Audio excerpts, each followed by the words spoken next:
welcome to A Strange New Pod. I'm your host this week, Ensign Brittany. The best ensign, obviously. Alongside my trusty bridge crew, first place winner, right? Your favorite ensign. First place winner in the Picard lookalike contest, Lieutenant Hawk. I gave you first place. You should be honored. The man whose go-to karaoke song is "Faith of the Heart," Rear Admiral Erik. I'm not saying that's not true. I'm not saying that's not true. Cannot confirm nor deny. Currently on his 50th try at the Kobayashi Maru, Captain Julian. Can confirm. And the person you'd want to get stuck in a turbo lift with, Ensign Aaron. Ooh, okay. I didn't do the 85 titles. I did not have time. That's okay. No worries. But I thought that was a good thing. You know, it fits kind of the mood today. Hey, you can all be stuck in a turbo lift with me. I will probably have snacks, and I will tell you many stories. Snacks and a turbo lift our spirits. There you go. Oh, man. So today we'll be discussing Prodigy and short treks as chosen by our wonderful patron collective. If you're watching live with us on Twitch or YouTube right now, make sure to keep your questions and comments coming all night long. We'd also like to give a all night long. All night. 2 days in a row. Yep, every time with D&D we do that. We'd also like to give a thanks to Sam Dillard and Samo Studios for taking us to the Final Frontier and beyond week in and week out with our intro and outro music, which you guys got to hear twice. Hey! Amazing. Maybe 3 times because I was switching Lucky something. dogs. Probably 8 times. Either way, you can appropriate. always tell when I'm going to host. I don't know. Mood. So, in other funny news, now I know you guys know that we do a news segment every week, and we already did our one for this week, but wouldn't you know, we got even more Trek news immediately after we posted that video. So, I'm just going to run through some more of the news that happened this week. So we had Mike McMahon, who confirmed we're getting Lower Decks Season 2 this year. Speaking of which, Lower Decks uniform! Lower Decks, Lower Decks, Lower Decks! Julian got this for me for my birthday. I did. It looks so good, and I'm happy it fits. Mm-hmm. I was so. Awesome. I love it. Yeah. I almost don't want to wear it too much because I don't want to get it messed up. Mm. But I did wear it to work for a full shift. Let it be. That's known. awesome. And I'm just gonna keep it in my closet and wear it when I'm like gaming and stuff. Also, according to Variety, we're getting Disco Season 4 this year as well, and more on Prodigy, of course, in a bit. We also had 2 more birthdays this week, as if the other 2 we announced weren't enough. I almost want to give it, Julian, do you want to give words to your Lord and Savior real quick? It's my boyfriend's birthday. Oh, yeah. Handsome Anson, it's your birthday. Go ride a horse. Go make some clay pots. Go do what you do, my friend. I love you. Happy birthday. Do some woodworking. You know. Do some woodworking. Go sit in that captain's chair because we know you're filming Strange New Worlds right now. I think they're on location, though. They're both in studio and location. The location's not far from me and Hawk. There you go. Oddly so, handsome. I can't stop saying handsome. It's in the name. I'm blushing. Anson Mount, happy birthday, good sir. We can't wait to see you in Strange New Worlds. For Julian's birthday, we're gonna kidnap Anson because we live so close. Oh, definitely, yeah. Well, I think Erik just made sure that Anson Mount never comes on the show. Now he knows and he's gonna prepare. But I mean, I don't know. We also had an insurrection in our country, so like, how much preparation can people really do to avoid? We could do like a cameo video and hostage video at the same time. Shit. Yeah. Could you imagine? I'd be like, oh, yo, dude, I just got a TikTok. We're gonna pay. I'll put little horses in the background. We're gonna pay you to do the cameo, but then we want a ransom for Anson. Anson ransom. Would have been better if we had a ransom for ransom, but that's a whole nother thing. Ooh. I'd also like to give a very happy birthday to Tawny Newsom. Yeah, who's Vindicta! The best. She's Mariner, Vindicta, all the things you love on Lower Decks. So shout out to those 2 awesome peeps. I In think my top Trek 5 birthdays. characters for show. I love Mariner. I want more Mariner. Bring more. Tawny. I think if you We're gonna wished get it. Mariner a happy birthday, she would say. Just shut up. So. I don't know. low-key She likes wanted the that. party. Yeah, Exactly. true. Good point. Like, if you made a big deal about it and like gave her a cake in front of like the whole crew, she'd be like about it. But if you went on a secret adventure together, she'd be like, "Yeah, it's my birthday." Got the shape-shifting dog to bring the cake. Oh man, the dog turns into the cake. I don't want to eat the dog. I don't want to eat the dog either, but I'm just saying it could happen. No one's eating the dog.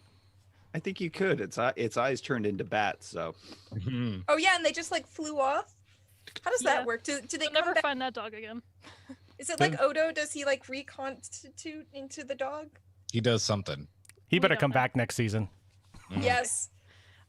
So we also got Section 31 news, and the news is that the show won't debut until at least one of the current shows finishes their run. So they're only having the 5 main shows on the docket right now. Fair enough. Which I That's a don't lot know. of going It's like, on. I'd like to put a point and a prediction on the docket, please. Okay. The show is never going to happen. That's I'm- kind of what they're doing. I'm being that guy and just saying it's not going to happen. You know what I think? What? I think Picard's only going to last another season.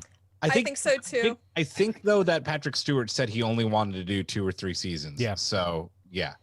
You don't want to beat a dead horse. Like tell a good story. Like Don't please do that in God, front of let Pike. season yeah, a good let season good 2 be story. solid, amazing story. Let him go out on a high note because I Because think they didn't we with the all first agree. season.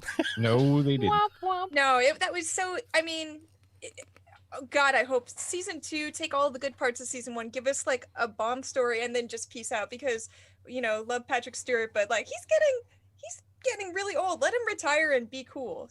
He's already cool. He's Don't let him very get cool. hurt with Let him stunts. retire. Yeah. So yeah. we'll see. Not going to happen. That's what basically everybody's thinking. As soon as they announced like no Section 31 news, they're just like, oh well, once all of our other new shows are done, it's like no. If it was gonna make you money, you would for sure on your new Paramount Plus have 6 new Star Trek shows running at once. You just Or wanna- at least give like a definite, waiting. okay, we're also announcing Section 31. They didn't even announce it. They said it's still maybe happening. exactly. Do it as We'll a see. limited run. Just like this is going to be 6 episodes, nothing else. We're going to tell you one insane, like, awesome story, and then it's over. Like, I think one of the things that we do wrong in America that England and other places do well, they'll do 6 episodes of a TV show. They'll make 3 seasons, and then they'll just be like, "Nah, we're done now. That was good." That's called BBC. Canada. Yeah. We do that too. Amazing. You just make a good thing, and then don't just beat it into perpetuity. Like stop at the top. Don't just wait till it's dead. Money. But money. I'd also like to announce a final bit of news that's just straight from here in our pod. Faith of the heart. From all of us here at Strange New Pod, we congratulate one of our own, Spotted Giraffe, on her nuptials. Which literally, Yay. I think, happened today, right? Yes, they It happened a did. few Yeah. hours ago. I caught the tail end of it, and We here watched go. on Zoom. Big round of Amazing. applause. I wish I could have made that.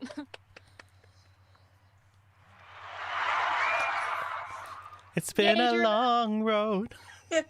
Getting from there to here. From San Diego to Vegas. Not really that long of a road.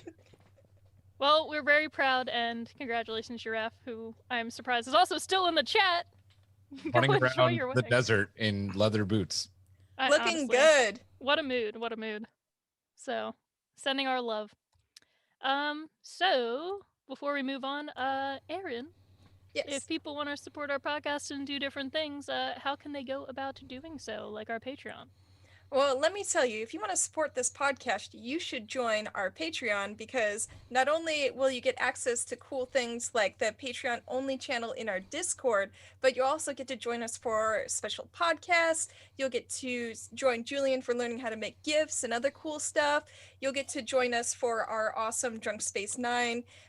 We watch along and we do a chat along, and then we put out videos where I teach you how to make a different drink every month. And this month we're making a drink inspired by Jean-Luc Picard's favorite drink, the Earl Grey tea, but this is an alcoholic version of that. So join us and you'll get to try that out.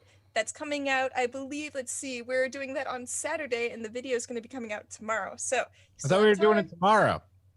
tomorrow. What day's tomorrow? Tomorrow's Friday. Friday? We're doing it on Friday. Listen to that It's guy. Friday. Yeah, you guys always do it Friday because I'm still at work. I don't know where I am. I don't know what day it is.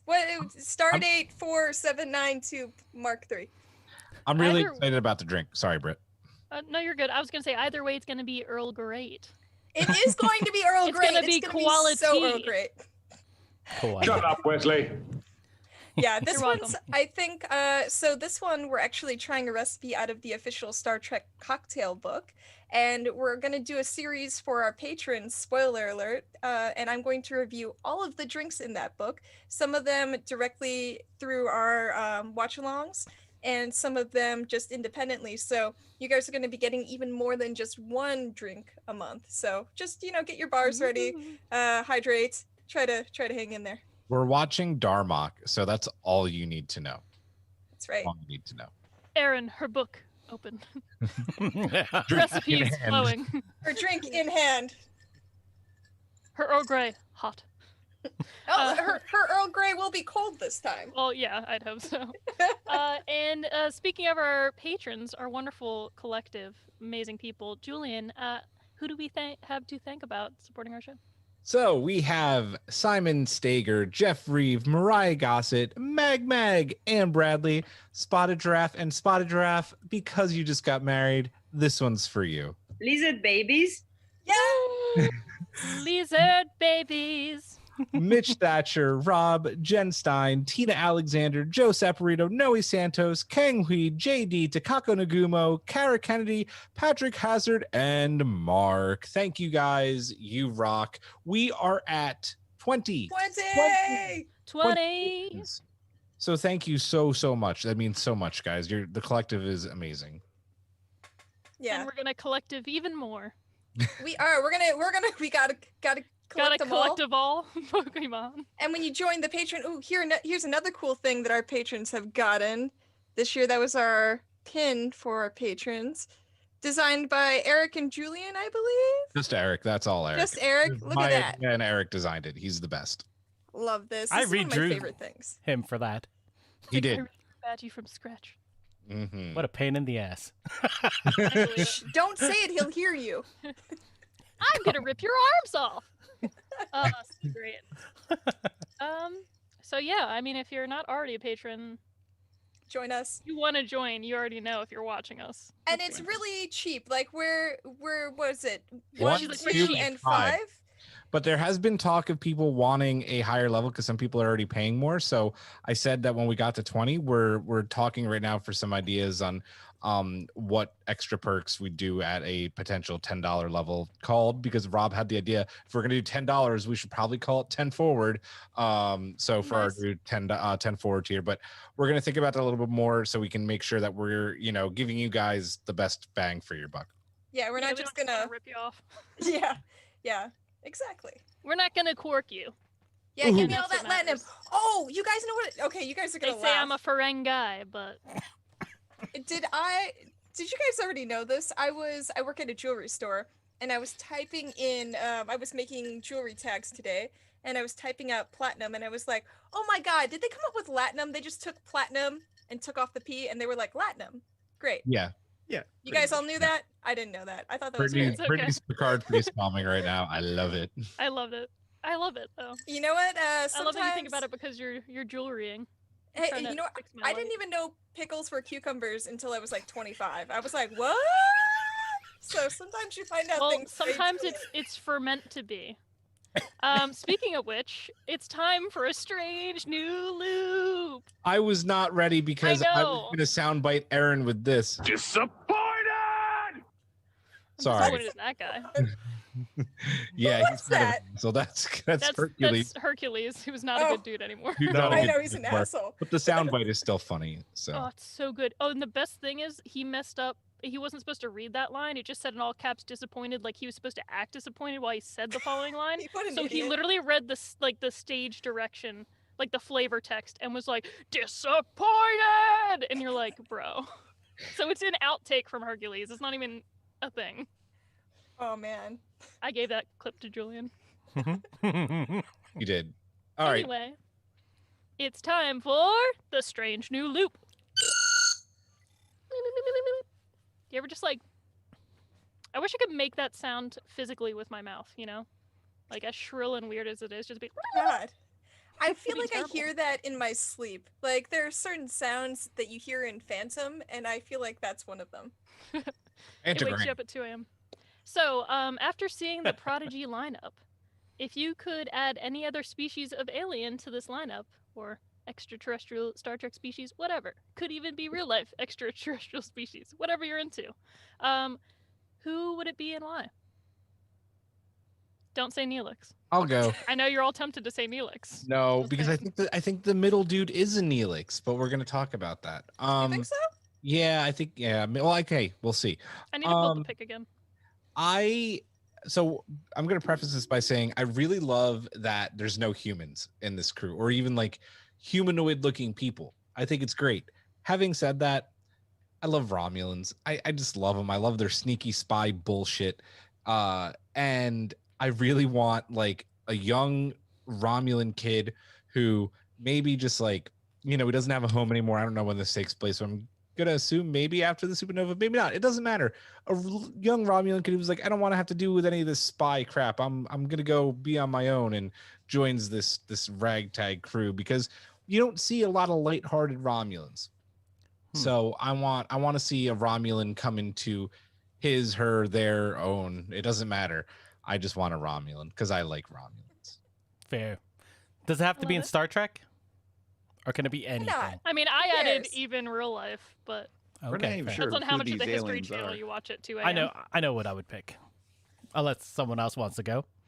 No, I'll go. So the robot on the left side of the cast looks like one of the portal robots. So Yes! Yes, I it want does. GLaDOS to be like attached to the ship, Yeah. sort of like Fled and the Navigator. The how there's- cake is a lie. how- The cake is eternal. Yeah, so yeah, that's what I would want. Would that be Yeah. like at the end of the series? Does GLaDOS face off against the computer from Star Trek computer, and then they like battle like Jarvis versus Oh my fucking god, that would be Ultron? amazing.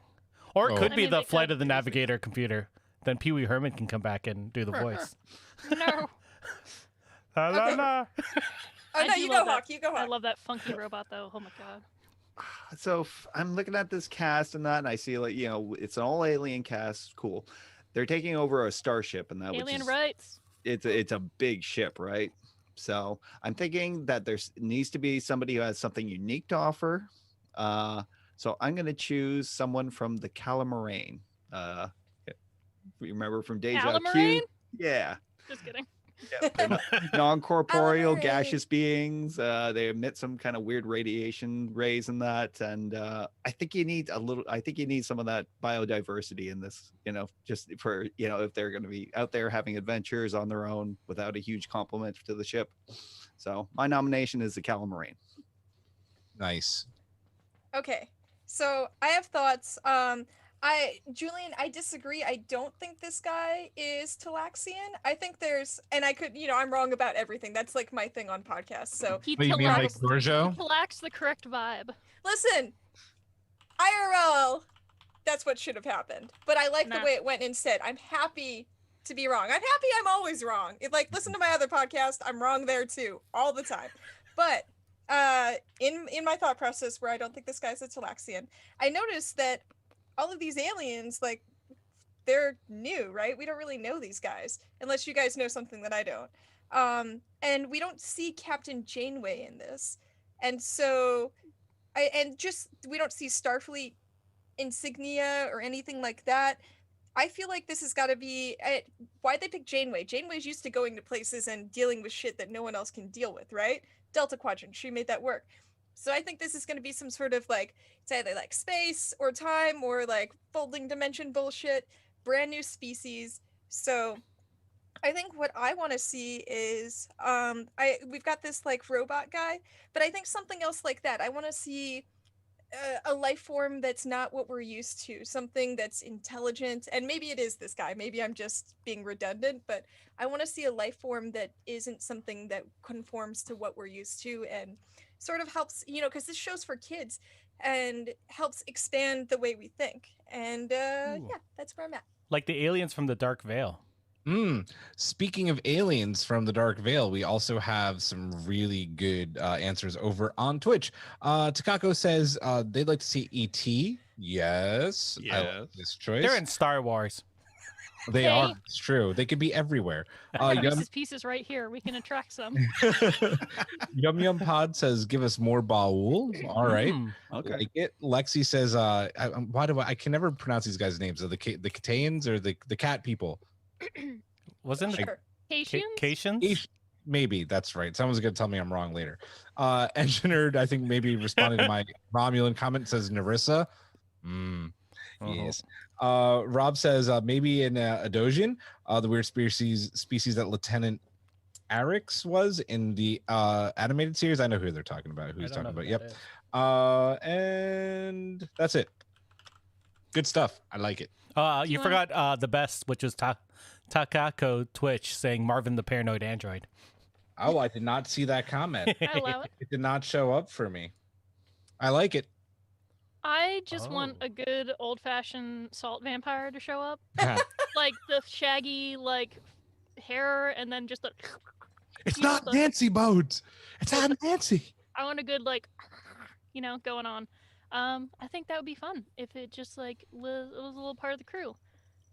Or the vampires from What We Do in the Shadows. That's... This fucking... It'd still be around at that time. That's... I am excited to talk about these characters later on when we keep digging into Prodigy. But the middle two, I'm just like, please be space lesbians. Please. I need it. I need it for the children. So yeah, did everybody go? Did everybody say their little thingies? Yeah, you up. Cool.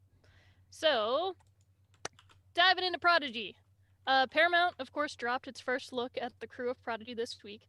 And it's a promotional image that we saw this little crew of... the crew that's going to be in the show, and it's going to be obviously a computer animated series, which is going to debut on Paramount Plus instead of just Nickelodeon like they were originally going to do. So it's going to be Paramount Plus first, then Nickelodeon later on in the year. And the premise, as we know from a few months ago, is just a group of, quote, lawless teens discover a derelict Starfleet ship and use it to search for adventure, meaning, and salvation. Sounds like a great coming of age story, Probably some trauma in there. I'll allow it. So what do we think of this crew? Hopefully you guys can all pull up a picture in front of you, or I'll throw it in the chat here. And which characters stick out to you, or do you want to learn more about? Can I just say one quick thing? I just want to give a quick shout out to Michelle Albin from CBS, who was super helpful getting us the press release yesterday so we could have the images and do fun stuff and talk about it. She was super helpful over at CBS, and now obviously Paramount Plus. So thank you, Michelle. You rock. Yeah, Michelle. Yeah.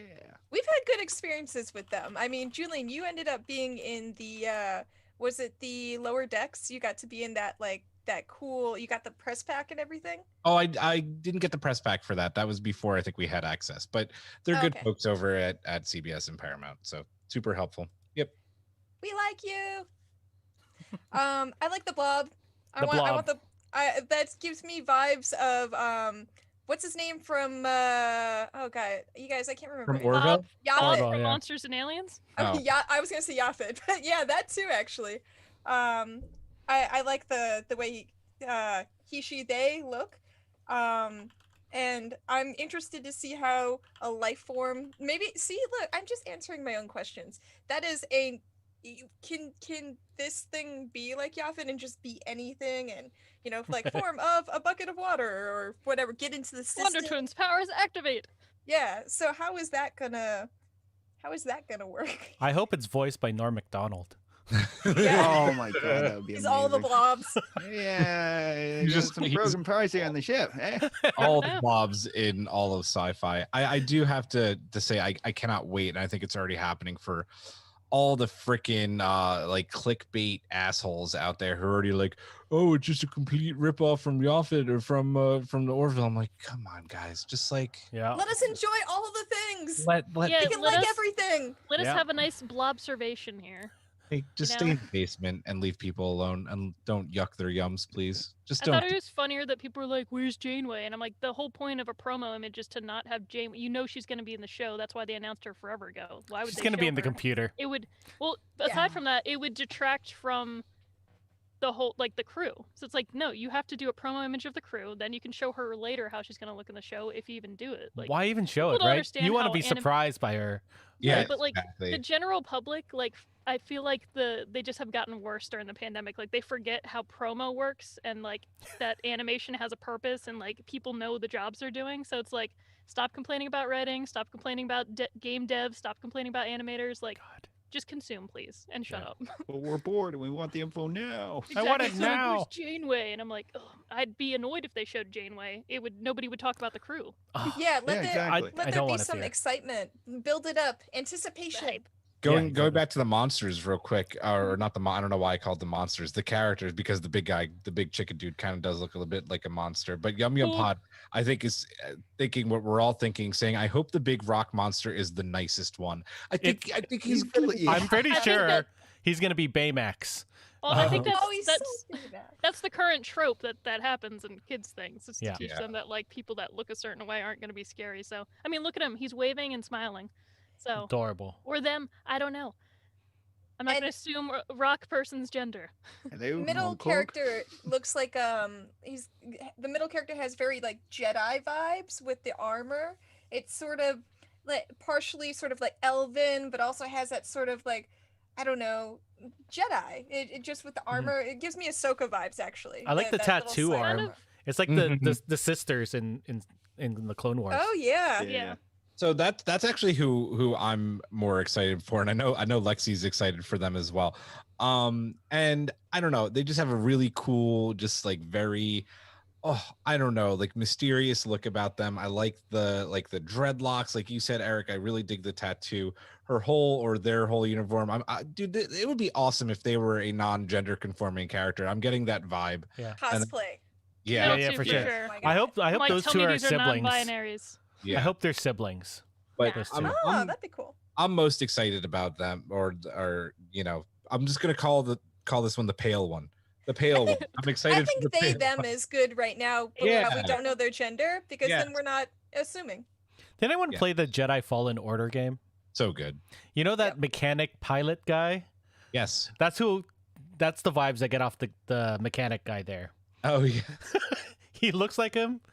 He's Yeah. sort of jovial like him. I feel like that's him. Yeah. I like the character's hair, and it's got like a Padawan braid situation going down. Pants are cool, shoes are cool. I want to be all of these characters. Oh, I meant the I other don't know guy. how I That's a would be a mood. Blom. Oh wait, which one? The little one. The the one that little I'm troll saying guy. is Talaxian. Oh, the one we were still. Oh, same. This guy. This person. Nope, move over Yeah. one No. more. No, we no, moved move on, over. we moved Big on. guy. Slide. The Slide little to the left. that guy. Yeah, Yeah, yeah. that one. No, the back. No, yeah, that one. Yeah. Yeah. Oh. The one they were hoping was Neelix. I don't think if this is a Talaxian, I don't think so. I don't think so. But I see it with the spots. I don't. It could go either way because the hair is similar, and there's I don't know. Maybe we need to do like a side by side later. But then again, the Padawan one could be a Talaxian as well. Mm. No. Purple. Wait, no. A lot of spots going on. I keep like leaning in to look at the. Oh, I picture, see but what you're then- talking about. The purple one, Hawk? Yeah. Yeah, maybe. Really? Hmm. I, don't- I see it. The hair, the spots. But I don't Let's think I've do ever some seen a side purple by sides Talaxian. later. Yeah. I'm most excited for the robot. So you Yes. guys know how I feel Yes. about robots. I'm You already do in the love your mood just robots. Looking at the You do. robot, I love that all their little parts. It looks like they're all put together, like little kind of like junky stuff, little scavenge metal put together. So I'm like, ugh. The little portal. This is also robot. a rare day because Rob agrees with me. I think it's a Talaxian. It has the gross whiskers that Neelix had. Do you think any of these have a British accent? It being an animated Someone's series. going to. Oh, Come it's on. mean- gotta be the short Talaxian guy. Wait, it's not Nah. voiced by the entire cast of Paw Patrol? They're gonna. No. I feel like for the quote Talaxing dude, No, they're they're- gonna go the chubby comedic guy route that they always do in like animated shows. It's all going to be Jeffrey Combs. We know. We'll see. Right. Can we do a episode? Because I mean, one of the things we do with Drunk Space Nine is we watch like either the crazy episodes or the really amazing ones or just the really interesting ones. Every season's got to have them, and I love Disco, but it's been besides the one episode where they did Groundhog's Day, which I think is about the only one that qualifies for this. They haven't really done like the zany what the fuck episode. I want the Strange New Worlds episode where we get to reunite Anson Mount with the little Paw Patrol characters. Go to that third dimension. I'm here for it. Yep. I'm totally here for it. I feel like Uh, people would lose their minds. Yum Yum Pod in the Twitch chat says the robot could have the British voice, and now I want John Oliver to be that robot. Yes. But why do I feel like it's gonna be Alan Tudyk? Oh, I'm I- there for that too. Let's Dude, be that's honest. If so it's a busy. robot in an animated show, they're gonna be like, "Oh, Alan Tudyk, are you busy?" And he's like, "I went to Juilliard. Look, I could be a chicken." You Like, guys, I was a stand-in for Alan Tudyk once. What? Ooh. What? For what? It look makes for many stand-in roles. for a con man. It makes no sense Oh, besides nice. the fact that we both have like red hair and are pale. But he was extremely nice, and he was like, "Oh, my hair used to be that red once." Russ, You say it, and now Iconic. I see it, and I'm probably never gonna stop seeing it now. he's much taller than I am. Yeah, we'll Is- never unsee it. We're just unlocking more and more of Aaron's epic Yeah. backstory. Yeah. Have you seen Um, Resident Alien, by the way, Alan Tudyk? Yeah. Oh man, and Robert so Duncan good. McNeil from the Delta Flyers, my other favorite podcast, which I'm wearing the shirt for right now. He is one of the producers for that show. Is So he? there's big Star Trek influence in there, and they shoot it up in Canada. So I'm excited to watch it. Oh, no, no. Canada. I think it's safe to say we're all excited for this animated show, so I won't ask that question. But since some of y'all are parents, how does it feel to finally have a Star Trek show that you can watch with your kids? Not that you can't watch other Star Trek, but like this is specifically more for kids, and like this is geared, like it's an everybody show, but like how does it feel to finally have something that's like specifically for kids that's Star Trek? I think it's cool. My kid watches Star Trek with me, so it's nice to have Yeah. something, I guess, shorter, and not as violent as Lower Decks. Shorter and colorful and less violent. My kids don't mind the violence. It's just, I'm one of those parents, and I guess Karen is in there as well. That just don't really care too much. There is a line, but Lower Decks isn't that line. So Cecily watched Lower Decks with The us. line is drawn here. and No enjoyed. further. No further. She didn't watch all of it, but she enjoyed some episodes of it. I think that if there's going to be one thing that breaks her into Star Trek, It's the I think gateway. it'll be Prodigy, because she doesn't watch Discovery with us. Like if we're watching that or Picard, she's like, "Oh, you're watching Star Trek again." Well, that's what I mean. Like kids are usually like bored by Star Trek unless Yeah. specific things are happening, and then it can be a little intense for them. Even the No, movies. I'm really stoked for and this is actually really great marketing. And by the way, I'm going to say this real quick. We're in no way affiliated or connected with Paramount Plus yet. But we'd be Naturals. happy to be. Yeah. Yet we are Should not. I those- put away this check? Yeah, sorry. Put the Yeah, check right. away. Eric, can I have that check? Cut the check. But I do think that I'm it's a really stopping good. extra. I think it's really good marketing on their part to have this right now, because at the launch of Paramount Plus, you're getting all Nickelodeon, and that's big for me because, like you have to go to like all the different streaming services to find like Blaze or Paw Patrol or Santiago and the Seas and Bubble Guppies and all that. And now it's like Santiago's a new one, Eric. Okay, I was like, I Obviously. don't know that one. It just started. So the fact that like I could say, hey, let's watch the Paw Patrol, and Paw Patrol ends, and I'm like, by the way, there's a new episode of Star Trek Prodigy, and just go right into that. Like that prospect is Yeah. really exciting, and I hope that that's what other parents are banking on. I think that's what Paramount Plus is banking on. Yeah. So If they make Well- this like even with the tinges of Magic School Bus vibes, yes, like my kid That's what would I love want. that. Like Janeway being Miss Frizzle. Yeah, let's do it. Well, it's called Prodigy, and for me, I'm sure for you guys, I am not a scientist, but I've always had an interest in science, and I think it comes from watching Star Trek, because I started watching Voyager when it came on when I was 7, and it ended when I was 14, and I never missed an episode. And that's what got me. Every time NASA just landed the cool new rover on Mars, and it's got the little freaking hovering thing now, and I love all that stuff, and I think that all comes from watching Star Trek. And the show being called Prodigy, I think that's what it's going to be about. It's going to be about these young characters who are probably very intelligent, and they have to make their way, and hopefully there's a focus, and you guys were saying Magic School Bus, to get these kids interested in things that will move them forward in their lives in a good direction. So, and I'm sure we're gonna see some people who are like, that's not Star Trek, blah blah blah, the same people who don't like Lower Decks, but also goodbye, we're all gonna watch it, so it's gonna be Oh great. yeah, it's already.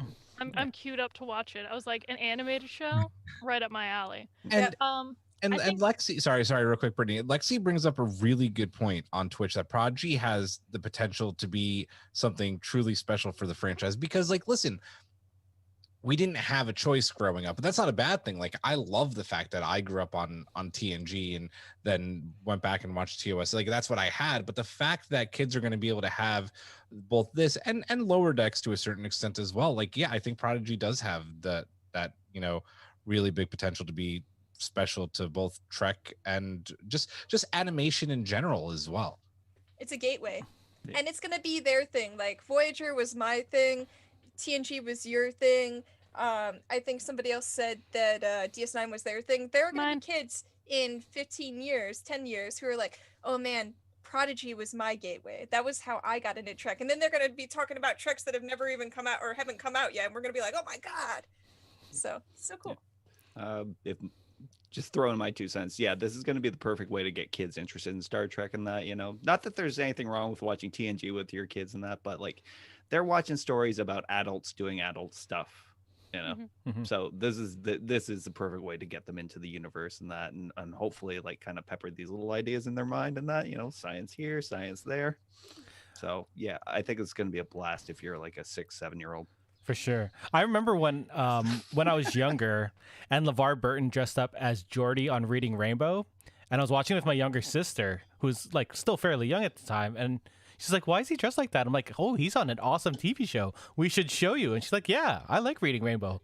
And then she started liking Star Trek too. So I was like, I've "Yeah." never seen that one, but I'm going to go find it. Holy shit. That's why I watched Reading Rainbow, because Geordie LaForge was the Reading Rainbow guy. I was like, oh my God. And he could see. Yum Pod just went, but Wesley is for the kids. I love Wesley, okay? I'm a Wesley sympathizer. Yeah. Same too. I think that it's the Prodigy is perfect for your progeny. Ooh, nice. Hey. I've been waiting for like 7 minutes to make that joke. I needed a moment to say it, and I was trying so hard to be polite.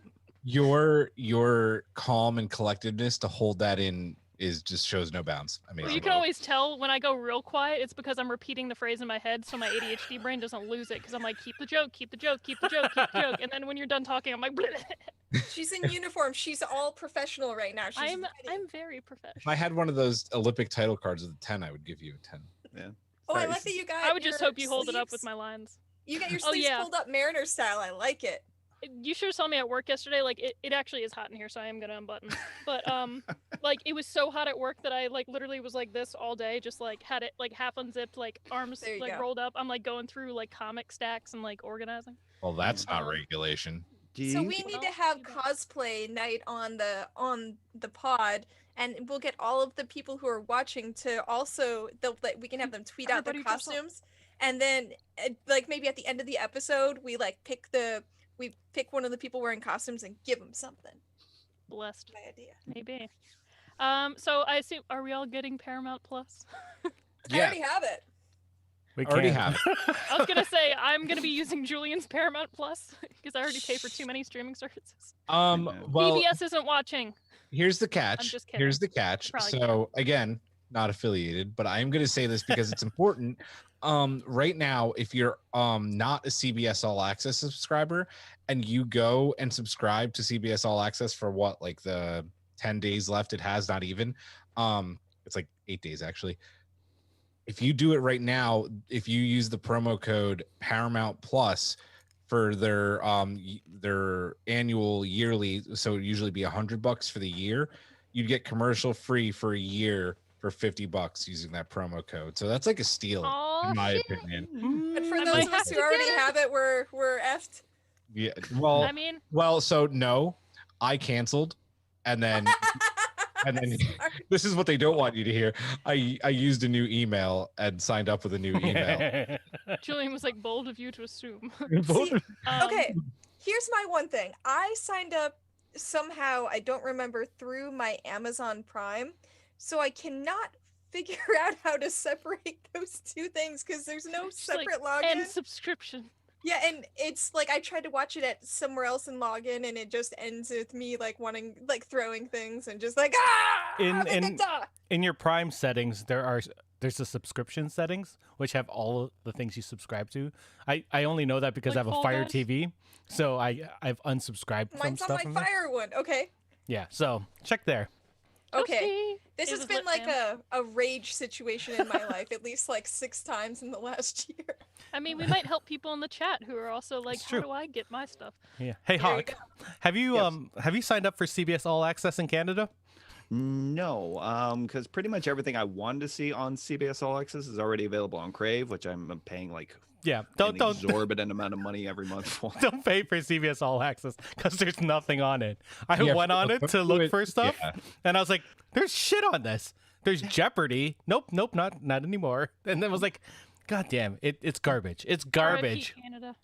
Canada does not have. We film all your damn Yeah, I Star know. We Trek give shows. you, I know, right? we They provide film you all our everything for us and we resources. take it all. We appreciate you, Canada. You've given us many good things: Star Trek, Stargate, Battlestar. We appreciate the Canadian contribution. Schitt's Creeks, Cheers. Kim's Conveniences. So for anybody who might still have reservations about Prodigy or what have you, a few months back, back when they first announced Prodigy, Kate Mulgrew did talk about her experience on the show so far, and I just added this little quote in there for anybody who might still have reservations. She said, "I'm really enjoying recording that cartoon. It's very sophisticated. It's feature film quality. And the Hagman brothers, who are the co-creators, are geniuses. And executive producer Alex Kurtzman, who is not fired for the 80,000th time, What? is a great, great leader, a visionary, and it's time for the little ones to come into the fold." So if Janeway herself is saying this, and that's an amazing thing for any voice actor recording to talk about an animated show like this, and for someone with her like pedigree and Mhm. involvement in Star Trek to say that, like, you're I thought you were fine. gonna do the voice. You'll be good. Your kids will be fine. The Janeway voice? Yeah, I thought you were going to. Well, I want to Oh, hear no. your Janeway voice. I've done it before It's in so another good. episode. I just need to. I can't Feel right it. now. I'm under pressure. Okay. I am so excited for the return of Captain Janeway to my life because, like, 7 to 14, let me tell you, real strong period growing up as a woman, and like, my God, you guys, I'm so ready. We've got the return of Captain Picard already. It's time. Yes. Admiral retired. There's coffee in that nebula. Well, who knows what version cool. of Janeway we're getting? Like, is it old Janeway, new Janeway, young Janeway? We'll have to wait to Holographic. find out. We'll probably have another. Well, we'll have to discuss it when the show comes out. We'll have a whole prodigy. I'm sure there'll be a Contribution. news episode about it too on the YouTubes. Mm-hmm. We could do a live stream of the Ew. first episode. Strange new. React.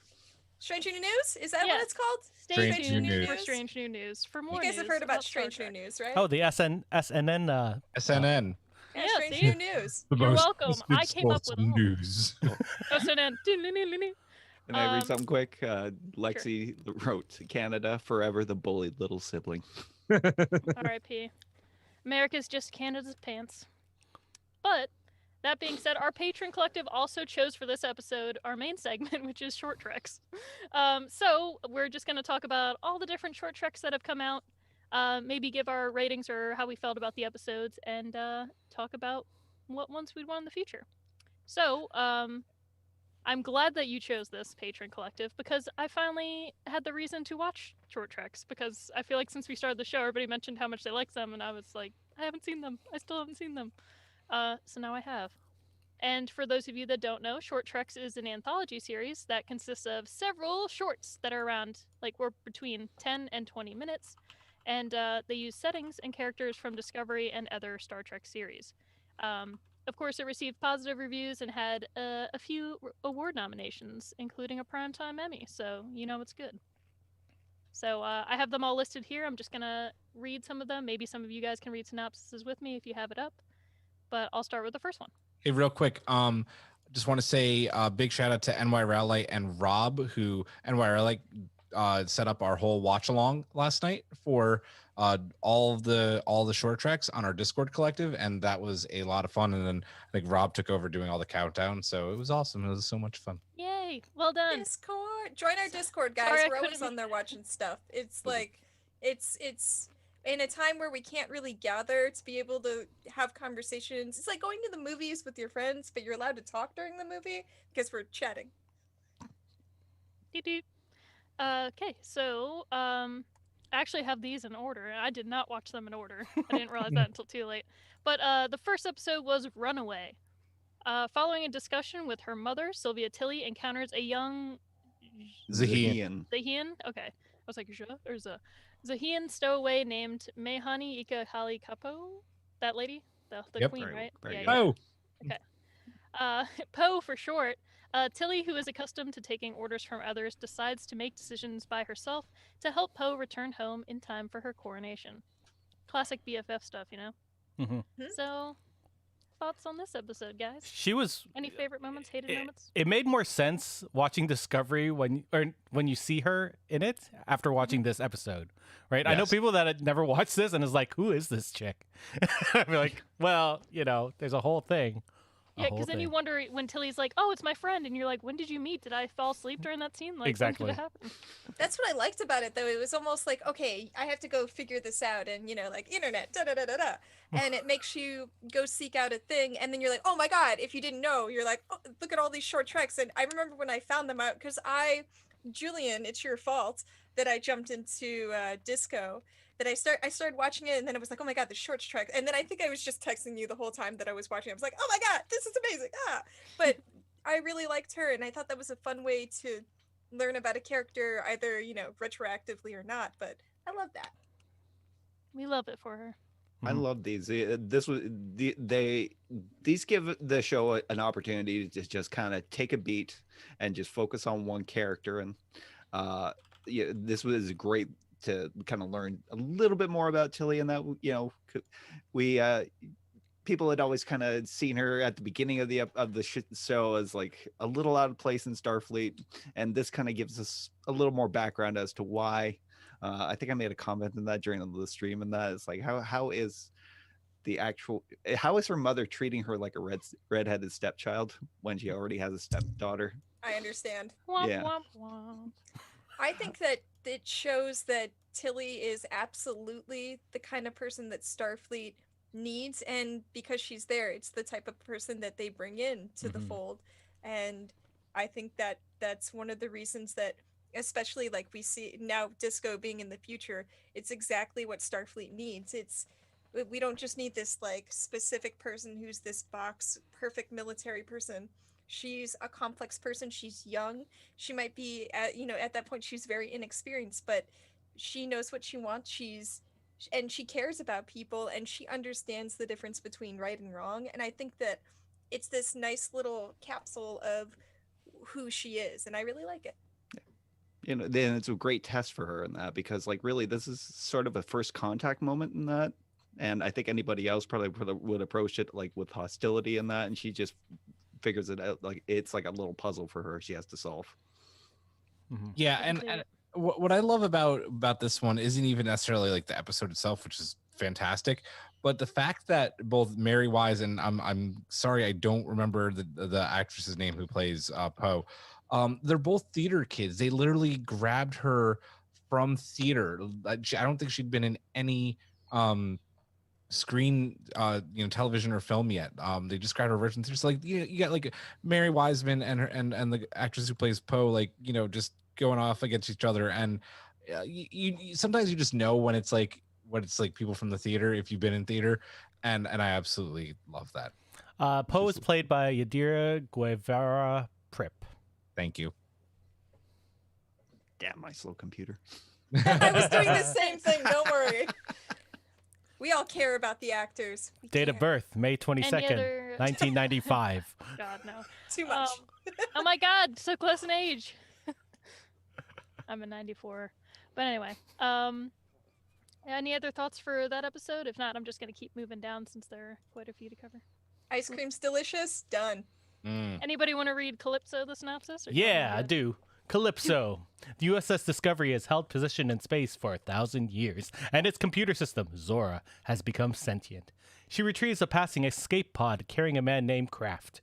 Zora keeps Kraft aboard the ship and begins to fall in love with him, but eventually lets him take Discovery's last shuttle to return to his family on Alcor 4. I like this one. It was lots of feels. Like, what do we know exactly what year it is, or is that sort of like This is a this is- Thousands thousands of of years, years yeah. past the events of where Discovery is now in the Abandoned? 21st Yeah. century. And they So, said it's But going to it's- lead to this, which is interesting. yeah, I'm still wondering how they're going to do that, because it's also not the refit Discovery. It's a fake. Sorry. Yeah. Well, yeah, or is it like, listen, Star Trek alternate dimension, whatever. I thought I think it was really well done because there's a lot of unanswered questions, and it's a situation sort of like, I think of it in a Star Wars way, actually, to cross the streams. Some questions are better left unanswered, and the story between him and the computer and their feels, but he's got to go back and try to figure out his life, and just him living on the ship and being alone but not really alone. I loved it. Go ahead, Hawk. Oh, sorry.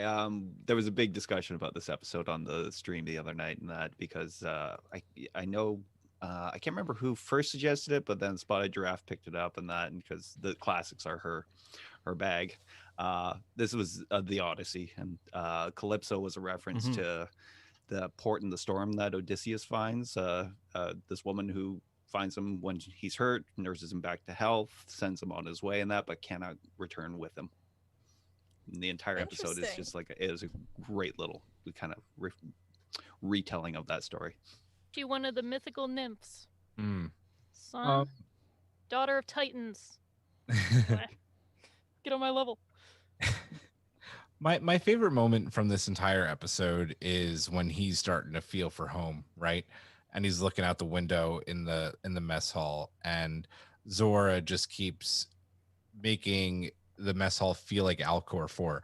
The lighting, the sound of the ocean, and then just when Kraft starts and there's a bird on my planet and it makes this like sound, and he does it, and you could like just feel the weight of his emotion as he's trying to replicate it, and then Zora just does the best that she could possibly get from whatever memory is on Discovery of it, and that starts playing with the pulsing blue lights and the sound of the ocean, and just it's so good. Calypso is so good. Such a good episode. And what's sad about it, excuse me. What's sad about that is that, like, I don't think that a lot of people out there, even if they are hardcore Star Trek fans, some people just may not have seen this, whether they don't have CBS All Access or for whatever reason. Like, short treks weren't that well advertised. So I mean, I hope that if you haven't seen it yet, you should definitely check them out, because you can get the Blu-ray as well. I think It's a Zora nice- had a God. I was just gonna say, it's a nice thing to discover whenever you discover it.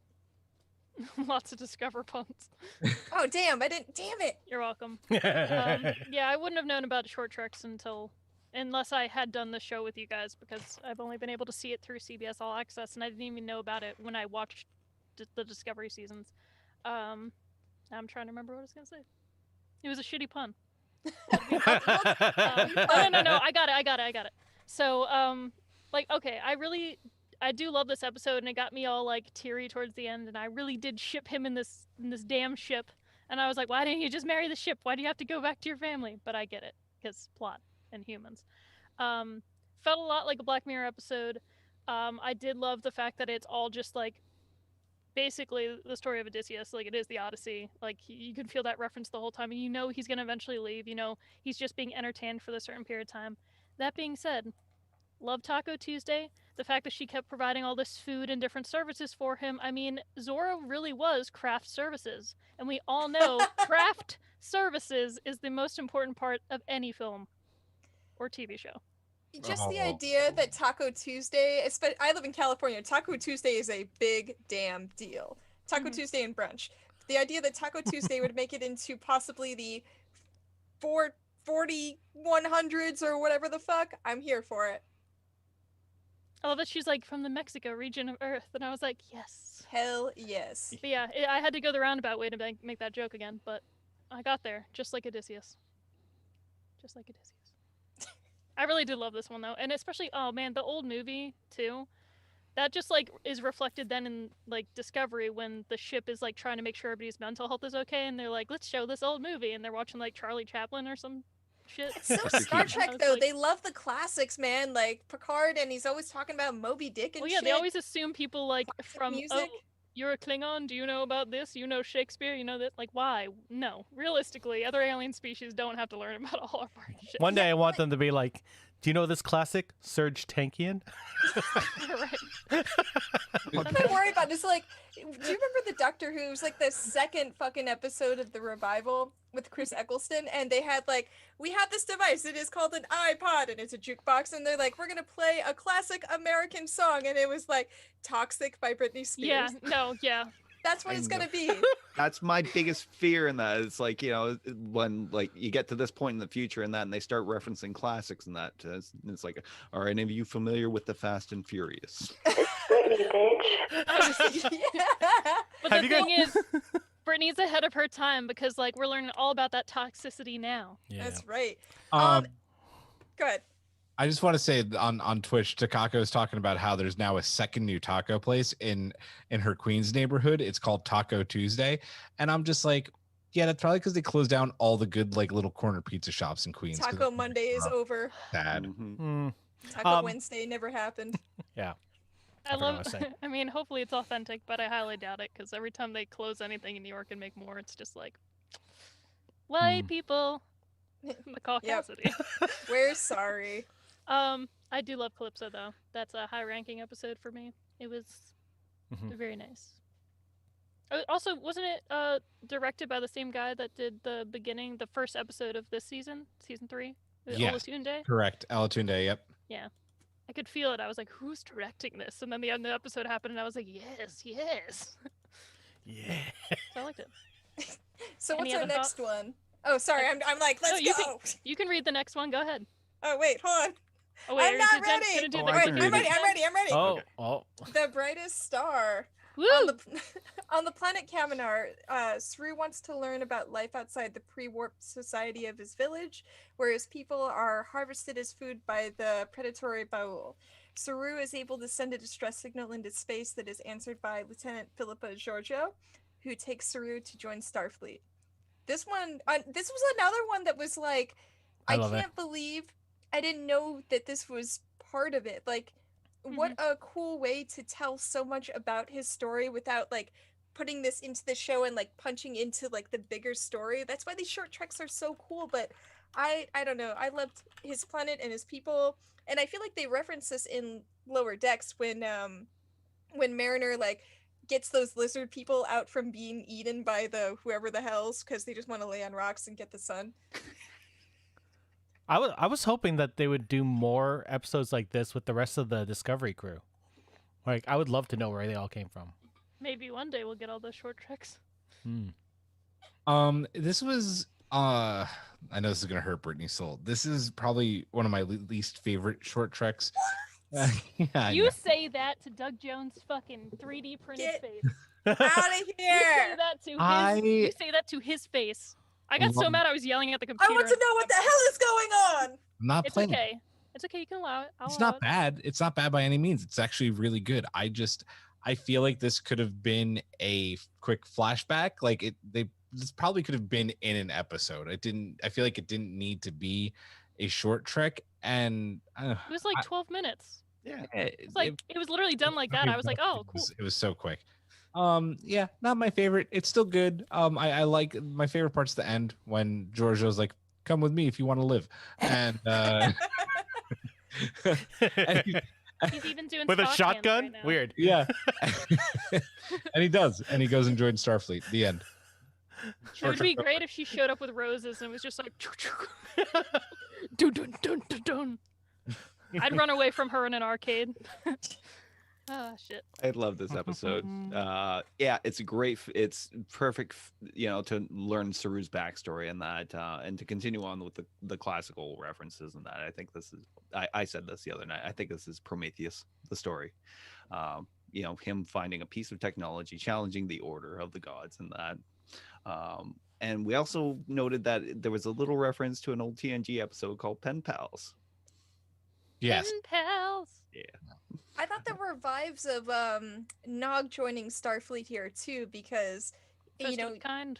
yeah, his family's not, or not his family, his race, his people are not part of the Federation, but he can join, and I think that's something interesting. Like, maybe your people are not ready to do this, but you're that person who's taking that first step, and it's it's something. Sure, yeah, it's like he kind of defeats like, you know, Nog defeated all those kind of cultural stereotypes around the Ferengi by, you know, it's like, you know, you're not going into business, you're not going in pursuit of profit and Latinum and that. It's like, what's wrong with you in that? No, he was the outsider in that who, you know, reached for something that, you know, was supposedly beyond his goal. Yeah. I think it was a bold move on his part. I mean, Kamina, guys. I'm so ruining everything. That being said, Get off my bridge. I did like seeing, like, just knowing that this interaction between him and Giorgio happened, because, like, in the show, you kind of get the gist of, like, okay, he was, you know, the first of his kind to make this contact. He had to leave his kind, wasn't able to, you know, ever return or, like, do these things again, even though he does, quote, return. It's a whole thing. But actually seeing it happen and being like, oh, they did shoot a scene for this, like, that was just a really nice interaction to see. And it was nice to see Giorgio again, because, like, I just watched this episode today, so I was like, oh, I didn't know little Giorgio was gonna appear. She disappeared from the show a little while ago. So, where in the world is Carmen San Giorgio? We just don't know. I liked it though; it was cute. Oh, and the line he says at the end too, I was like, in all weepy. I was like, anyway, Cries. emotions. I was like, surreal. We all know how I feel about Doug Jones. He made me feel more in those last 5 seconds than I had all day. And that's that. Moving on. Hawk's like, awkward. We still got about like 6 more or I 7 know, more. that's of why these I to was go. trying to get the beginning of the episode to go a little quicker. Would you like me to read the synopsis for Sure. the next You one? got it. All right. So episode 4 was the escape artist Harry Mudd is captured by a bounty hunter and taken to a Federation ship. But there the hunter finds multiple versions of Harry Mudd already detained. Elsewhere, the real Mudd continues to create android copies of himself so he can continue to evade the authorities. Classic Mud. I love this episode. Yeah, it's No, classic. sorry. It's I fine. was kind of whatever about this one, so I think Julian, you and I swapped on these. Like this one, I was like, yeah, I could have. It was fun, but I was like, yeah, I could have done something else. No, You this know, I was also fine feel about too. this one. Yeah. This Just- one and like the trouble with Edward, I was like, I could have done without I either of these. fucking But love you the Trouble shut with the Edward. hell up. No, like it literally, I just think like the trouble with Edward, I was just like, I don't like it. The It's greatest weird. thing you've ever seen No, it was not nowhere so close to the changes greatest your thing I've ever entire seen. thought about tribbles. No, For food. no, we'll get there when we get there. Next. I just Mm. thought it was very weird. Well, and hey, Hawk likes this Right. one. Let's let Hawk talk. Sorry. Go, Hawk, go. Sorry. I just love that they you know, for Discovery to dive back in and grab the character of Harry Mudd for the new series was amazing, and you know, but they give him like a good like, what was this, about 15 minutes in that to just show like him as like the scoundrel scallywag that he was, not just like interspersing all those scenes together where he's just like telling one tale to another and that to everybody he encounters who captures him, that to you know, to get out of whatever situation he's in. It was great. I love that, and I also love the little iMud reference at the end. Yes, that was good. That was very good. On Twitch, NYR Light says the escape artist and the trouble with Edward are my 2 favorite short treks by far. And Brittany seems to have pissed off the collective because Rob goes, trouble with Edward is fantastic and will beam Brittany into the fucking wormhole. They're entertaining concepts, but like the episodes just like I just didn't care for them. Like I don't care for either of the characters, Edward or Harry Mudd, really. Like You're Harry not Mudd's supposed to care chaotic for and Edward. he doesn't get I know that, Oh, but I just Archer. mean like I love John H. Benjamin. Like I think he's hilarious as Archer and so many other things he does. I could not, maybe because I know his other works, but him just being in the episode was so off-putting. I was like, why are you on Star Trek? Like I don't believe for 1 second that you're in Starfleet. Like this makes no sense. You're a complete Neither did idiot. the captain. Like I was just over it. And then like the weird little Tribble commercial at the end, I was like, this didn't save it. Oh, yeah. That was the best. Oh But the my thing, god. like, you think I would like that because I'm the one who wants to be a voice actor, but like the whole episode, I was just kind of like it felt like it kept going on. I was like, I thought these were supposed to be like 10 minutes. This is Oh my god. The I'm good news over it. is the good news is that we just killed 2 birds with 1 stone, so That's we don't right. have to go back to that one. No, but you guys need to praise it. We did. It's awesome. We I love haven't it. praised it yet. Yeah. Love it. I Yeah. think it's super fun. I'll praise and it when we get to it. Yeah. Maybe okay. maybe on a rewatch I'll do it. Like we'll see. Maybe the next time around I'll like it better. But first time for a lot of these, there were ones I really liked, and then other ones I was like, okay, it was a short trek. I'm gonna read Q&A. Go ahead. It's your favorite. I think it's pronounced qua. Yeah, it's Like again, Eric. Yeah. I never forget. On his first day aboard the USS Enterprise, Ensign Spock and his new superior officer Number One get trapped in a turbolift. While waiting for the turbolift to be repaired, Spock asks Number One numerous questions, and the pair bond over their similarities. So good. Guys, I struggle with this one. This is how I feel. I don't know how to feel about this one. No, let me just say. I love how Short Treks is like the monopoly. I like it tears families apart. No, and this is like I like it and I also don't like it. Like it's really fun, but it's also so weird. Like, is this like is it when she starts singing that you're like kind of not into it? No, that's what happened to me. I loved the rest of the episode, and then when she starts singing, I was just like, it's like, whoa. How is that your weird quirk? Oh, I'm not like other girls. Are you kidding? It's Gilbert and Sullivan. I know, but it's cute that they. I know that, but like, the amount of times they rely on older like literature and music just to like sell a point. But she was like, you gotta hide your freaky, and then goes to sing like a show tune. Feels like that doesn't make you weird or special. It breaks out of their character for me. Like it just, but I like it. That's the thing. Is like I enjoyed this, but here's what it is. I enjoyed it. I don't consider it canon because it's too fucking weird. But it is canon. It's a short trek. I love their relationship. All and the short treks are considered canon. I love what them getting stuck in the turbolift does for them. So I do love the episode in general. That is the only part that takes me out of it a little bit is when she starts singing because I'm just like, oh god. And then I think she's gonna be done, and then Spock starts up with her, and I'm like, oh Jesus Christ! Like, get me out of the turbolift. But we do get to see his human side in that. That's why I'm saying, listen, Julian, I don't dislike it. I like it. I'm just my brain is confused by it. I'm like, what? Do with this, so I'm in a blender in it. So I'm like I like it. I don't know what to do with this. So that's where I'm at. By the way, Spotted Giraffe seconds the beaming Brittany into the wormhole.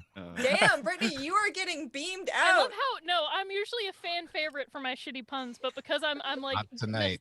I'm not punning enough, and I'm saying, oh, I'm sorry, not everything's a 10 out of 10 here, and some of these episodes are 7 out of 10. Act together. I'm not saying any of these deserve zeros. I just didn't feel them as much. When Lexi, I rate them, they will all be 7s or higher. Get your shit together. Get it all together. Get all your shit. Get it all together. Get your shit together. Did somebody say get your shit together?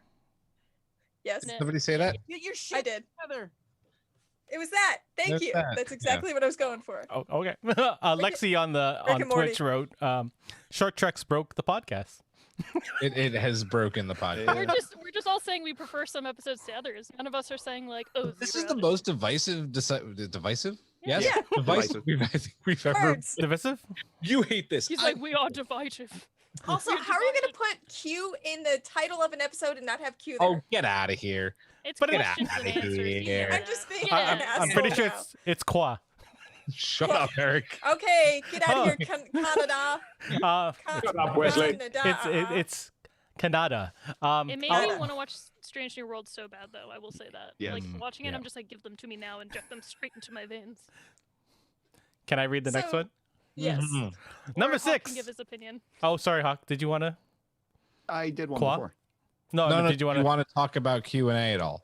Oh, Or- up to you. You know, I don't want to piss off our collective any more than we already have. You're so gonna I get think beamed we can into move Did you on. not like it? I love this episode. Okay, I I'm was gonna say. sorry, you know, I don't care who doesn't like it. And that I part of me was thinking back to Spock from the TOS series and that, and how it was always serious with him and that, and it's like, you know, to think that he really buried his human side when he took the, you know, his first day of the Enterprise and that, but like to see that one little moment in that where it kind of, you know, he could just let his freaky out, you know, and the rest of the time Let keep your it freak self-contained. Flag fly. Fly. Anyway. This episode totally made sense to me.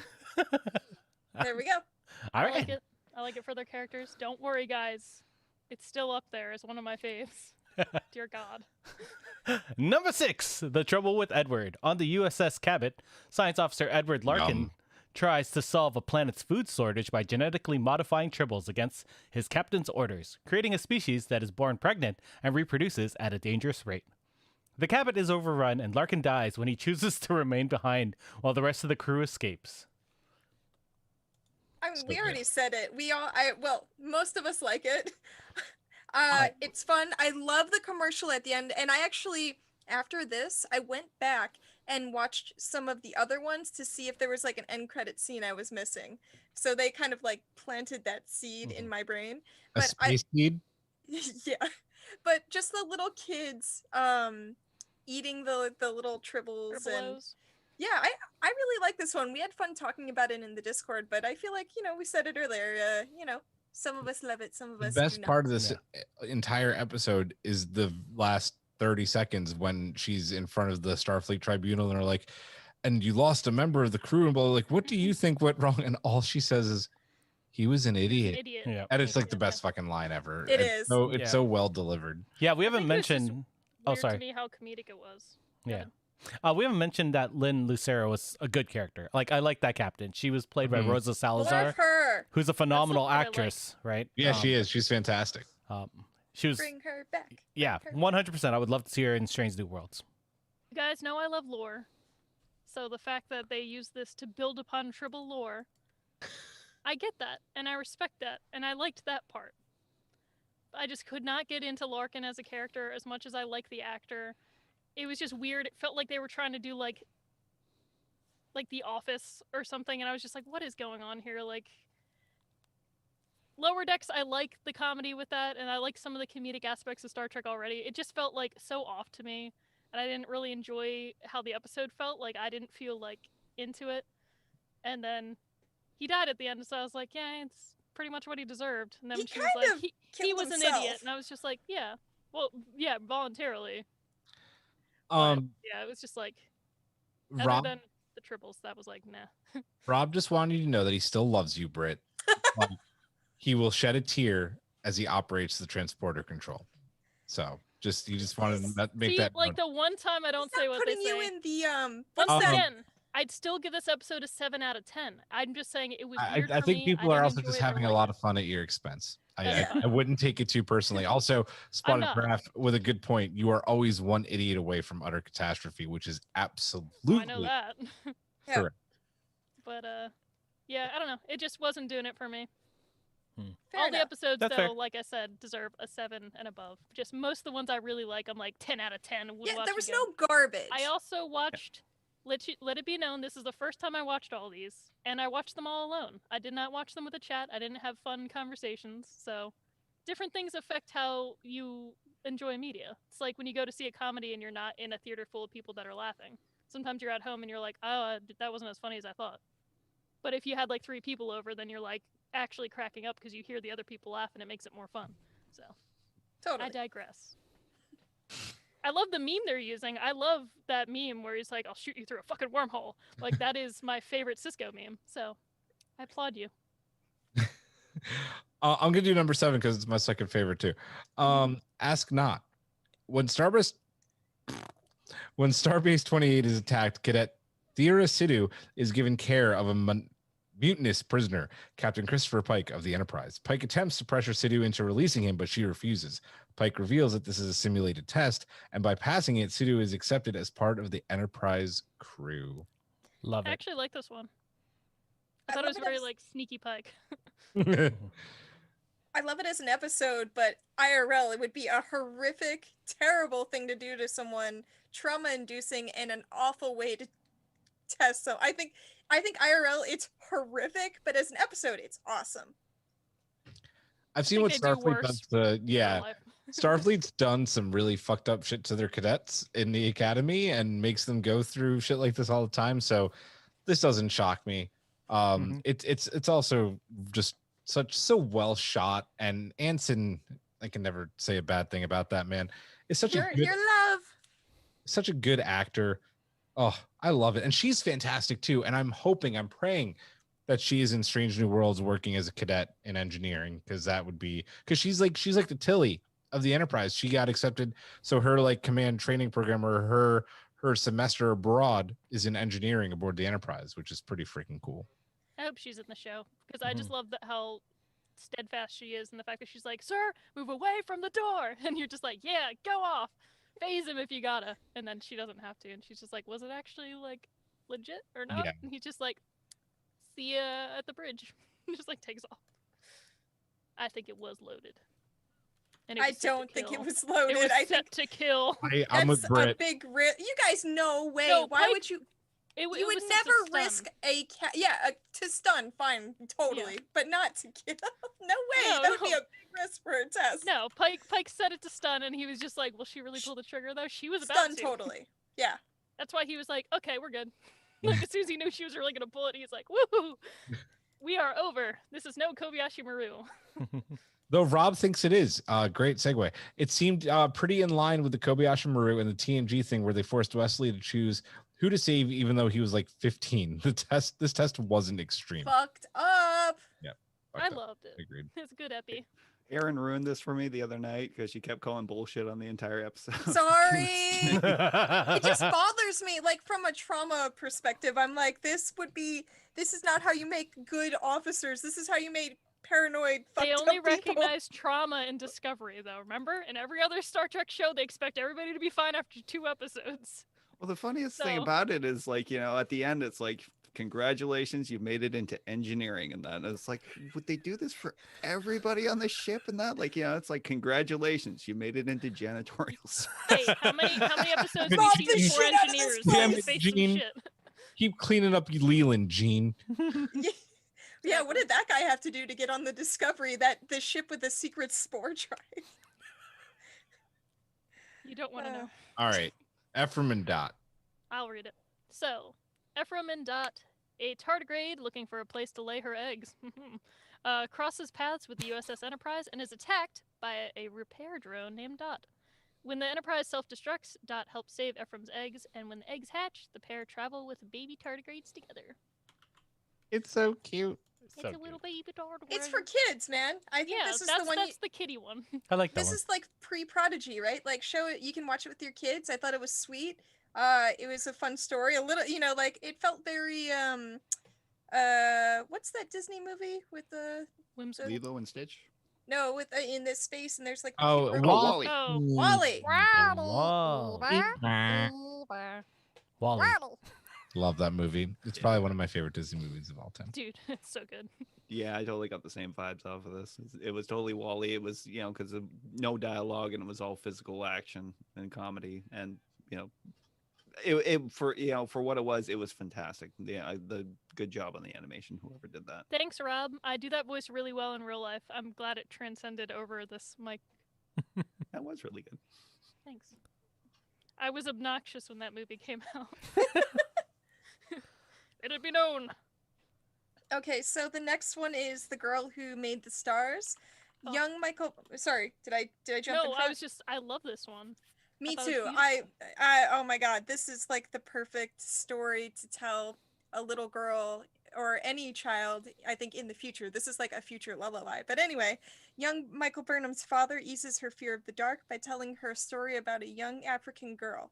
In the story, the girl's people fear the dark because of a predatory night beast, but she braves the night and discovers an alien that gives her new light. The girl uses this to create the stars and grows up to be a warrior queen. Mhm. She's a queen! I She think is. the animation is so gorgeous in this one, and I Yes. think that's what really makes it so good for me. And like, you love Michael so much as a character, so to see any happy moments that she Baby has with her Burnham. parents still makes you happy.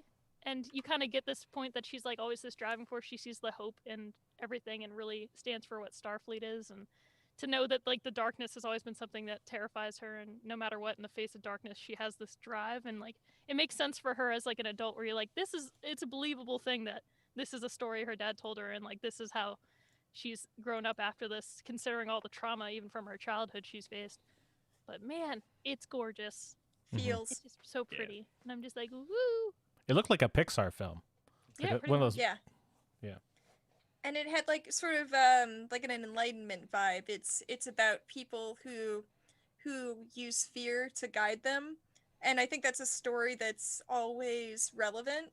And she seeks out information, knowledge, anything to tell her what the world is around her, and I think it's really nice.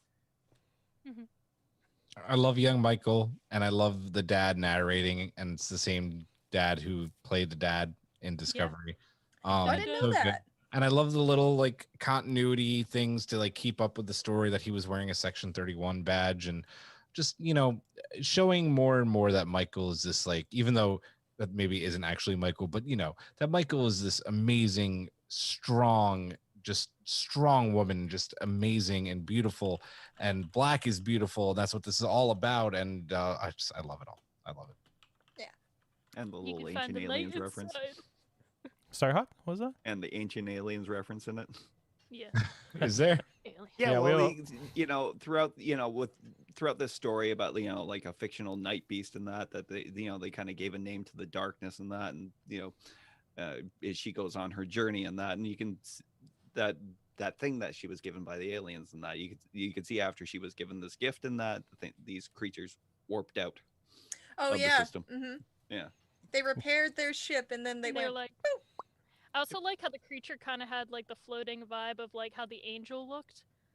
That Yeah. Oh, all yeah. happened in season 2. Like it just wasn't like that red background. So I was just like, I see what they did there, and that's why that probably also draws her to that imagery when she first like sees that angel outline. Doesn't realize it's her. So anyway, I'm not gonna ruin it for the audience, but it's great. So good. Okay. I think we've reached the end. There's only one left. Can I do this one? Yeah. Do it. Children of Mars, the first one I watched, and then it made me cry. Two schoolgirls on Earth develop a fierce rivalry, but are drawn together by a tragedy when they see the news of Mars and its orbital facilities, where both girls have family working, attacked by rogue synthetics. During the news footage, an image of Admiral Jean-Luc Picard appears, and with the network reporting that Picard called the attack devastating. Before we talk about it, can we just say, if you haven't seen this, turn this off and go watch it, because this I had lots of feelings about this. This is my favorite one. It's cinematic and it's beautiful and it's heartbreaking, and I loved it. It's really good. And I love how we all know where it's going to go, because we know, like, seeing Picard, like, what's going to happen. We know the events. So as soon as you see in the beginning, both of them have, like, a parent or a loved one that, like, is working there, you're like, oh, shit. And then, of course, they're having bad days and they get into fights, and you're just like, little kids are going to do their things, and then you just know it's coming, and then it does, and they hold hands, and whew, I'm tearing like, up now just thinking about it. It's one whole short trek, right? But it's so defined by just one absolute moment. It's just it's crazy. It's I get goosebumps. It's so good, and Too relatable. all of these are good. I mean, listen, at the end of the day, we cannot like some of them, and like others more than others. I'm saying others too much. This one though, this one's really special, and as much as I don't like the decision, there's a reason this is just like on the Picard Blu-ray and not on the Short Treks Blu-ray. It's such a major part of that story, and it's beautiful. It's fantastic. Great episode all around. It shows you exactly what you can do without, you know, having to use any dialogue really in a short story. My only beef with it, and that I was so happy that they chose a David Bowie song. I just don't know why they didn't choose Life on Mars. Yeah, but I think they went for the dramatic pool because they use, you know, heroes all the time. Yes, And it's they do. always in stuff that's going to make you fucking bawl your eyes out. Even at the end of, like, regular show, they use that song. And to this day, when I hear the beginning of that song, I'm just like, ah! Yeah. So I was just like, God. I loved in Jojo Rabbit when Taika Waititi Oh my chose God, the yes. German version. So good. Yeah. Oh, I love that movie. Anyway, Life on Mars. Great episode. 10 out of 10 warp cores. So are there any short treks that you guys want to see in the future? I know we all mentioned we just want to see more of like the disco crew, but any other thoughts before we move Captain on? Proton! Do it! Maybe. I know we have a lot of mailbags, so I don't want to keep too long. I want to allow. It'd be cool to have some Prodigy related ones, like all of the different shows having a little short trek. It would be cool to see like each of them get like a quick short trek to introduce us to the characters. I think that would be really unique. I had one, and I actually can't remember it right now, but I had one that I really, I really wanted. Well, I Oh my agree God, with your idea. I want to read Thanks. Giraffe's mailbag when we get to that. Yeah. Why don't we just get to the mailbag? Because I Yeah. think, Although well, I did have Go one ahead. short trek I want to see. I want to see how Book got his name. Mm, Trek. Yeah, They're gonna do that'll that in the probably be regular. like next season. Yeah. yeah. We'll see it. Let's do it. Okay, mail time. Do you have the button? You said mail time and not mailbag, and we went all I down. literally sang it so you'd have more Silly time to find the reference. button. Sorry. So that's why. Yeah. Wait. I just said it for you. I'm waiting for the button. I want to do the thing. I want to be sassy. It's Mailing time. frequencies are open. You were saying. You were saying. Whatever. I'm moving on. Okay, someone get the first one because I want to get giraffe. I'll do All it. right, I'll get it. Oh no, Oh. go for it, Aaron. No, go for it. Okay. Jay wrote, after the amazing time we had the other night watching all the Short Trek episodes, I would have to say it's a tie between Q&A and Children of Mars. Q&A simply because of Una and Spock, and Una. Wait, is that her name? Yeah. Her name is number one. You shush. There's no other comparison. That was pretty good. Children of Mars, because it was such a tease for Star Trek Picard, and all it did was make me want Picard even more, and that even includes after seeing Picard in its initial run. Ooh. Agree. cut. Brutal. So Spotted Giraffe wrote Q&A because Ethan Peck is a. Can I say this whole thing? Yeah, Ethan of Peck course. is a motherfucking snack. Yes. Lizard I don't know. I was gonna go like beep beep and Lizard like beat babies? myself out. Lizard babies. Lizard babies. Ethan Peck is a motherfucking snack. Yes. Lizard babies. Motherfucking snack. I do the next one. Yeah. Fefenog wrote Q&A because Una and Spock. I very much want to see more of them. I also have a soft spot for Ephraim and Dot. So cute.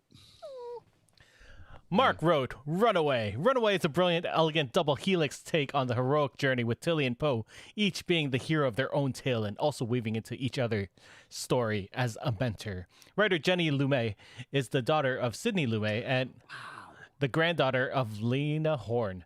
She understands the pressure that children feel when faced with the expectation of others. I could talk about this episode for longer than its actual running time, but ain't nobody got time for that, so I'll leave it Oh my here. god. There. I got bronchitis. Nobody got time for that. I love it. Oh, I love it. Magbag wrote, Calypso is the short I most remembered from my first viewing for its mysterious and somewhat mournful quality. When Spotted Giraffe explained the classical background of Calypso and Odysseus, she added a whole new rich layer to the story of Zora and Kraft. Wow, what a masterpiece. Well said, Yes. Magbag. Lexi wrote, my personal favorite so far has to be Calypso. A beautifully simple yet poignant story of longing and connection, of still reaching out to discover something new, even in the furthest of unknown futures. Pure Star Trek. An honorable shout out to the escape artist, though, as I don't want everybody to yell at me. As not only is it nice to see this version of Harry Mudd again, it was a delight also in Disco Series 1, but he makes an excellent fit for Mike McMahon's writing style. In regards to short treks as a whole, it's a wonderful format for different types of stories that the simple nature of longer, fuller shows may not allow. Truly, I hope we see many more in the years to come. I agree. Indeed. Captain Pikachu wrote, Astronaut wins. Pikachu! Captain I Pikachu. gotta say it. Pikachu. I Listen, made I'm that same predi- mistake I'm last week. Predestined to say Pikachu. I know. Listen, you knew what you were getting into with this name. That's true. Astronaut wins by default, simply being focused on Pike, who is such a proud dad when his crew does good job and pass their tests. But the best story of all the short treks is easily Calypso. Michael, how do you say his last name? Chabin. Chabin. Oh, I was gonna say Chabon. that. Chabon. Oh, I was gonna say Chabon. Dang. Okay, I am Chabon. someday, guys. Michael Chabon's script tells such a hauntingly beautiful love story. It's unique, it's different, and it left us wondering about the future of Discovery as well as the state of the galaxy. Aldous Hodge, I don't know if I said that right. That's right. Yes. I He's gotta like, stop "It's doubting Aldi's?" myself. Aldi's, the grocery store. As Kraft is so charming, he could carry on an entire scene with no one to ever physically act with. Annabelle Wallis as the voice of Zora is so mesmerizing that you can tell everything she feels with just a shift in tone. With great script, great performances, and a great direction, it's just a delight to watch. It's a complete narrative done in just a few minutes to make us care and love these characters, and leaves us wanting for so much more, as all good stories do. I forgot So Annabelle Wallace did the voice of Zora. Mhm. There's one I want to do Dr. from Twitch, which is NY Rawlight wrote a Riker Troy short trek on the Titan would be nice. Yes. Yeah. Yeah. We'll allow it. Who wants to take on Rob's wordy I'll one do here? Rob. I speak fast. So, Rob wrote, I like all of the short treks, but for me, the two clear favorites are Calypso at number 2 and Children of Mars at number 1. And I also feel that both of them stack up with some of the best stories in the entire franchise. I think a big part of the reason that they're both so great is because that while they're both Trek, neither of them tries to be Star Trek. Yes, they're both clearly set in the Trekverse, but in both cases, that's just a window dressing for the story being told. Calypso uses a long-abandoned discovery as its setting, but it's really about crushing loneliness and the value of companionship. And in the best Trek tradition, it's also a retelling of and overflowing with references to classic literature, i.e. Homer and the Odyssey. Likewise, Children of Mars features Trek trappings and... Sorry, are you okay? No, I was laughing because Rob really went on a long one.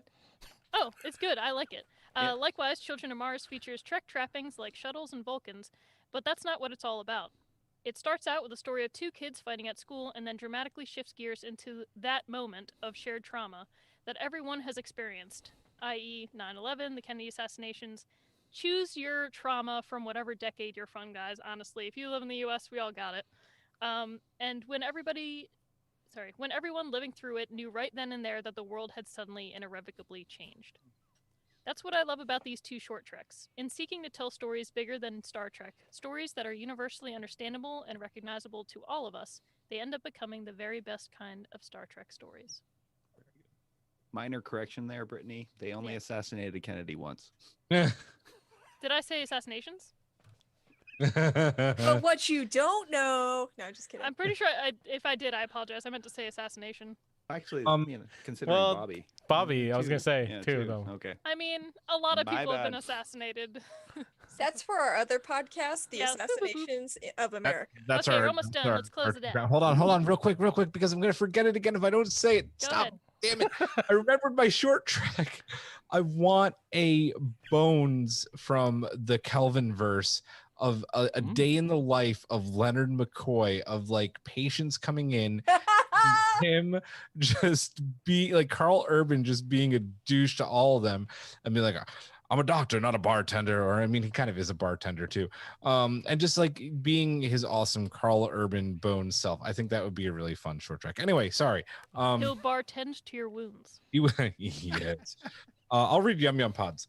Yum Yum Pod wrote, we both really enjoyed the very simple and straightforward storytelling in Calypso, and it's one that we just wish gave us at least 5 more minutes so we could see more of the budding relationship. And the second batch of short tracks, The Trouble with Edward was one that offended us the least. Okay. All right, I like it. Fighting words. Indeed. So, oh man, Twitch is arguing about the Kennedys being assassinated, so I'm gonna just close that. I'm sorry that whatever I said was, I don't know if I read I it think that was verbatim or my not. fault. It's fine. So many assassinations. The one thing that bonds us other than Star Trek is obviously trauma. So we're all still going through a pandemic, so remember to love each other, be nice. We've all had crazy stuff happen throughout history. It's still happening now, so we'll keep that in mind. Try not to argue in the chat about the Kennedys. And thank you to everybody who tuned in tonight. We're excited, obviously, for all the new Trek on the horizon, as we hope are you. If you want to continue the discussion anytime, you can send us messages on social media or join our wonderful Discord community. Stay tuned for our episode next week, where we'll continue our Best of Species series with the Klingons. Kapla! Kapla. Majram. From me and the rest of the crew, good night and Majram.